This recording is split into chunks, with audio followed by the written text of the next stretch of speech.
Welcome back to Arena of the Contest here. It's Flanks06, continuing my video for today, but today we are covering quest and a little bit into campaign setup and play. So this will kind of cover some of the components and everything, and then what and how the AI works in Arena of the Contest. So this should help you get going real quick on your adventure, either just doing a simple quest on your own, or even a little bit into the campaign. So we'll just get into it here. All right. So the first thing to know is whenever you are doing a quest or a campaign, this is all PvE or player versus environment type content. It will always involve 4 heroes, which you will pick. You can only have 1 hero from each of the classes. You can't have 2 brutes, for example. I just quickly picked this team here of Qatar, Rikaru, Rurik, and Tarim. So this is my team that I will be playing with. The map that you see set up here is the Blood Castle, which is the second map in Arena of the Contest. I won't go into details on how you get there, but it's a pretty exciting story. Anyway, getting back to it, so we have all the components you need. You should have your miniatures for your heroes and villains. And then, as well as you may need additional miniatures like statues or orbs or something. Those could be required, but we'll quick start with hero items. You need your hero pads, your hero miniatures, your hero attack cards. There's always 4 of those. You'll need a special ready token. You'll need heroic action cards. And then you may need, if you're playing the campaign, you may have scrolls, you may have artifacts, and you may have level up cards that will be assigned to those characters. As well as you may also decide to use first aid tokens, which can resurrect somebody in the game. And then these other items are going to be more specific. Well, some of them are specific to the quest. So, for example, the fate cards in this mission is used. Not all of the quests use fate cards. Evil power cards will be one of the cards that is used every single time that you do a quest in the campaign or individually. So make sure to get the evil power cards out. Then we have flasks. Those will be used every single time. Every time a villain dies, you'll be able to, they drop a flask and you'll be able to pick it up and use it. And then, of course, the villain cards. So you'll have them for whatever types of enemies you have. In this case, it's just Sentinel type cards and the Warlord. All right, so next is the map setup. You'll see that this has already been arranged. I've placed a lot of the hero tokens. I think I might have missed the hero tokens, but hero tokens have to be placed on as well. You know that from your stat sheet here, what hit points they have. Villains will be written on the quest guide here, and that'll show you how much hit points they have. So in this case, they're vampires, and they have 40 hit points. You'll notice too that right here I have villain or vampire miniatures that actually will come with the legendary box if you have that, so you'll be able to get these. Another thing that's a little harder to note, because this is tabletop simulator, of course it's not the real life thing, is the little snap-on bases. Those will be in there, and you'll have certain colors that'll match those. So there's no particular coloring of that. You kind of just pick certain ones. But I will say that, like for example, the Sentinels, they're only in blue, green, red, and orange. So I think there might be like a purple color. So you couldn't use like a purple because if you needed multiple, because there's only like, I think one of those ones. But anyway, point is you just snap those bases on. That's how you differentiate the different villains. You'll notice that we have all the pieces here for the walls, the doors, the traps, like spikes here. We have small doors, big doors. We have these are altars. Sometimes you use portals. Then there's staircase here that you will always start your game on. So you set up the map according to the quest page. So this will show you all of the components here. You'll see at just above the map picture, it says list of components, and it'll tell you exactly how many of certain things you need. So like 4 sentinels, for example, 4 sentinel kits. That means these sentinel, like the sentinel cards, the miniatures, and the tokens. Warlord kit, prisoners, and then it tells you how many walls and the size that are needed, and with all the components for that. So you'll notice in this one that there's a lot of like different coloring for the bad guys. The reason they did that is to try to indicate to you that these guys don't just all spawn right at the beginning, that they will come up as different things happen during the quest. So, in this quest, for example, there is 3 types of fate cards that you have to do. You'll notice that there's 3 different areas. You have to go into each area and you have to like stand on them, and then it performs a ritual, and then you have to deal with the repercussions of each area. So every time you do that, you'll draw a fate card. So it's random. It won't be the same thing for each area every time. But obviously, you know, whatever is in there will be that scenario events that will happen. So just kind of doing an introductory here on the quest guide to begin with. So it always starts with an introduction. You'll see at the top left here. That'll tell you a little bit of a story that kind of like ties into the campaign, but you don't necessarily need that to kind of get at least a little bit of a story, but there's a little bit there, and then it'll always tell you what the primary objective is. These are the things you have to complete to finish the campaign successfully. The secondary objectives are obviously very secondary. They're optional. You do not have to complete them, but if you do, you get additional experience, as you'll see there, like rescuing both of the prisoners. And then, of course, things like surviving heroes will always be in every single quest. So that's to incentivize more of your heroes you can keep alive, the more XP you will gain. And, of course, that is only tied to the campaign. Next thing will be the mission description, which will tell you basically the main rules of that quest and kind of like what you're going to do. And then sometimes they vary exactly how the events happen, but often there will be events that will be listed under the event description. And then you'll be seeing, if you look here at the bottom right part of this card, you'll see you have the stat of the vampires in this quest. So 40 hit points, 7 basic attack, 6 defense, 6 movement. So very similar to what the heroes have. Then you'll notice that'll show you what their primary attack is, their effect, and then their miss. So just like the normal attacks in the game, same kind of thing applies to the villains. And then oftentimes you'll have the villain, or I'm sorry, the warlord, or the boss of, I don't exactly want to say boss, but the warlord or the biggest bad guy of this quest will be listed usually at the last page. So that's Count Gazzini in this one. He's got 70 hit points, and his other stats there. He's got a primary attack. And then he has some other effects that you'll see, like, for example, Dark Protection. Gazzini is immune to damage and effects from heroes while at least one altar is alive. The Overlord perks. This is the part that often gets overlooked. In the new rulebook, page 33 of the rulebook, you'll notice that this has the Overlord perks in the bottom right area. It'll tell you what all of those are.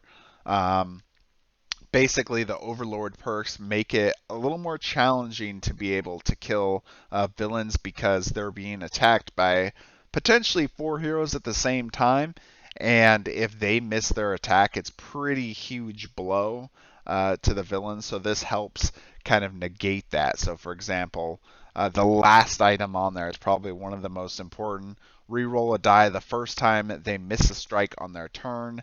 If the strike now hits, it deals -3 damage. So basically, they get to attack twice, and they get a -3 damage penalty if they miss on that first one. They're immune to mob and focus. If you've seen my advanced rules video, we've talked about what mobbing and focus is. And then it says if any power would control them, copy, negate, or remove one of their attacks, they take 12 damage instead. This usually applies to some of the heroes' special attacks. For example, like Garen here, Memory Thief, where he could remove a primary attack from a target. Wouldn't be able to do that, but he could do that 12 damage in addition to his hit damage because of the Overlord perk. Then you'll also notice this one is probably the most misconstrued rule of the entire Overlord perks. It says when the Overlord attacks, ignore all effects applied by heroes or scrolls on itself and its targets. Boss cannot ignore talismans. Where it says the Overlord's attacks ignore all effects applied by heroes or scrolls on itself, like things that are like toughen, for example, would be something that bosses would not be affected by because it impacts their attack. It will still apply for all the generic characters, but specifically not just the bosses. So that's to give the bosses a better chance in the fight. Okay, so Overlord perks, definitely important thing to remember when playing the quest. Okay, so normally how it starts, it starts out by all of your heroes will all be placed on this stair tile, and you get to pick every time whenever you're doing a quest in the campaign or just individually, you get to pick your order of your heroes every single time. So however you want to play them, you get to do. This is completely unlike PvP. And in Arena the contest, all 4 of your heroes will go, and then the villains will go. This is actually something that will change in Tanares Adventures, but for now, that is the case. So normally what they tell you to do is to rotate the pad or turn it over or something. Usually rotate the pad, I believe, is what the official ruling is to help remind you that that character has already played. So say Taram was able to move up to here and he did his attack. Then you could turn his pad, and that's to remind you that he has already done it. Otherwise, if you can remember that on your own, then no problem. And then, so he has gone. The 3 other characters will then get to go. They go. They all do their attacks. They can either do their, primary attack, special attack, all the stuff that we've talked about in other videos. And then, after they are finished, it will then be the villain's turn. So the first thing villains will do is they will pull their evil power card. You'll flip over the evil power card and it will say something like this, where it says, power, villains are hastened. So now you'll notice all villains will do not incite reaction attacks. And that is important because this card says the command. The command is the AI direction in the questing system. So you attack the hero with the lowest defense within 6 squares of you. You get to pick whichever enemy you want to attack first. So you'll notice here the vampire, this green vampire, is surrounded by Rikaru, his defense 7, and Taram with defense 7. Then you'll see Qatar is over here. He's further away. He's got 6 defense, and then Rurik has 8 defense. Because of the command, this vampire will then decide to go and attack Qatar instead of Rikaru and Taram, and he will not incite any reaction attacks because of the power that was given to him. Okay, so let's look at another kind of villain AI. So you'll see this one, Shadowberry and villains are protected once per turn. That's +3 defense from enemy attacks. you'll notice that the command is basic strategy. So basic strategy basically always means attack the nearest reachable hero with the lowest hit points. So basically you attack the nearest hero, and then if there's a tie, then you would attack with the ones with the lowest hit points. So green, for example, here, you'll see that if he had drawn this card, he would then have to choose between Rikaru and Tarim. Tarim has 60 hit points, and Rikaru has 60 hit points. In this case, since they are equal distance, they're the lowest hit points, you then get to choose which target that this green villain will then get to attack. Now, in the case of the red vampire here, Qatar has 65 hit points and Rurik has 70 hit points. So in this case, the vampire will then attack Qatar because he has lower number of hit points. Okay. The other thing to kind of keep in mind here is some of the movement type of rules. Okay, let's say that the villain has to step on this spot to be able to attack Rurik. He will only do that if these three things have to happen. First, he has to determine the attacking target. In this case, Rurik is the closest hero. So that is Rurik. Then the second thing is he will take the safest path possible to get within reach of the determined target.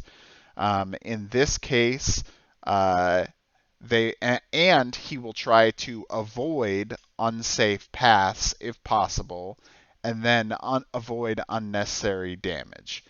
So what's going to happen is he would be coming this way, but because he doesn't actually have enough movement to be able to still attack and go around in the safest way possible, he will decide to stand in the spike to take the damage so he can attack Rurik. But let's say he did have enough movement and he can move around, he will do that instead of cutting that corner to take that damage from those spikes. If a low hit point villain needs to step on a harmful tile to get to a potential target, but doing so would cause its instant and certain death, the hero is not reachable. So this is the one case that he won't do that. If he's going to kill himself by jumping onto these spikes, he definitely will not do it. So it says the villain will move towards another reachable target if possible. Inciting reaction attacks do not fall in this category since damage. That is the basics to the villain AI. Once you kill the boss, or whatever complete the primary objective, the quest is complete, and that is the immediate end of the game. There's no like finishing the round or anything like that. One other minor note is you'll notice that there's these like blue book symbols. Those always means it's the epic campaign modifier, which basically makes it a little more challenging if you're playing the campaign, but that's because you'll be getting these extra cards like level up cards, artifact cards, and scrolls that you won't have those if you're just playing the quest individually and not part of the campaign. So these will really help strengthen your characters and make them much more challenging for the enemy to defeat. So that's why they gotta put in a little bit of a bump for the villains. Okay, so anyway, that is the basics of setting up a quest. A little bit into the campaign. There's a lot more that can be done in the campaign, but we'll do another video on that another time. But this should get you playing the rules from Arena the Contest into the PvE world, either in the campaign or individual quests. So, hope this was helpful for you. Let me know in the comments if you liked it, and if you didn't, what you didn't like. And make sure to like, comment, subscribe, all that good stuff. Very helpful. I appreciate your support. And we'll see you at the next one. Thanks.